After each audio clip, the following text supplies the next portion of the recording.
This is the second video in my series on watercolor painting for the absolute beginner, and today I'm going to cover brushes and paper.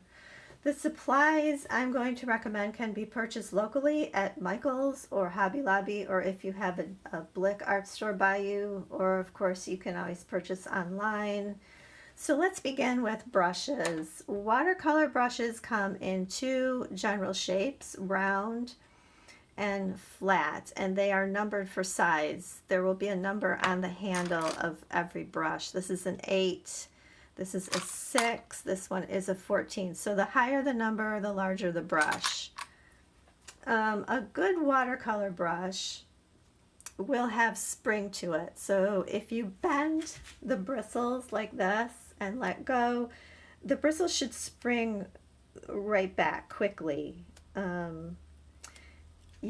And they should be tight together and come to a point. This brush, as you can see, does not come to a point, and it still has some spring, but it's pretty tattered.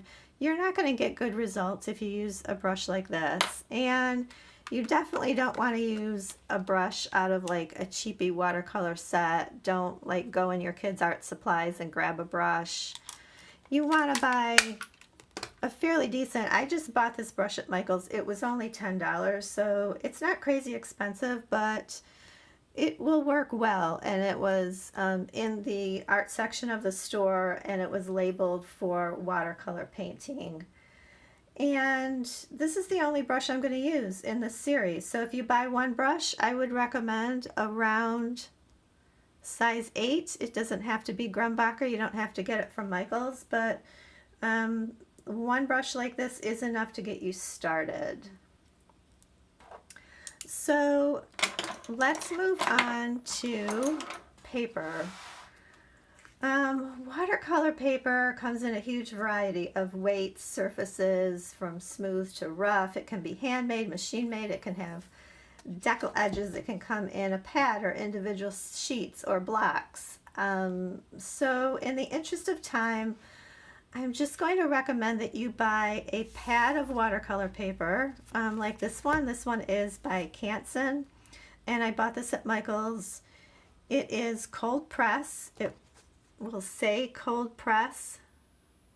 Cold press means it has some texture or tooth to the paper. This is 140 pounds. This is a fairly decent watercolor paper for getting it at Michael's and for the price. It should not be smooth paper. This is Strathmore, and it's mixed media. It's vellum surface, which is supposedly has texture, but it's very smooth. And I think especially for beginners, it's best to start with a paper that has a little more texture to it. So again, look for paper in a book like this, in a pad, and it should say cold press, and it should be at least 140 pound is good. It can be like only 90 pound, that would be okay too. And this is 7 inches by 10 inches. I wouldn't go any smaller than that. You could go bigger, like maybe 10 by 12. If you want to get something a little higher end, this is also by Canson.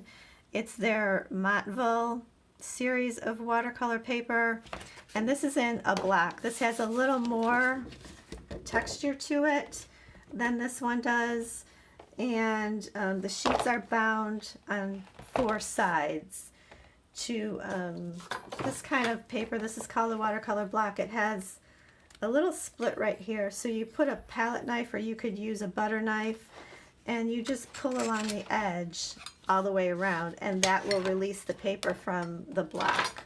That's how watercolor blocks work. But for now, I would just recommend buying a pad of paper like this, and you should be all set. So that covers brushes and paper. And the next thing I'm going to cover, my next video, is going to be on paint. Thanks for watching.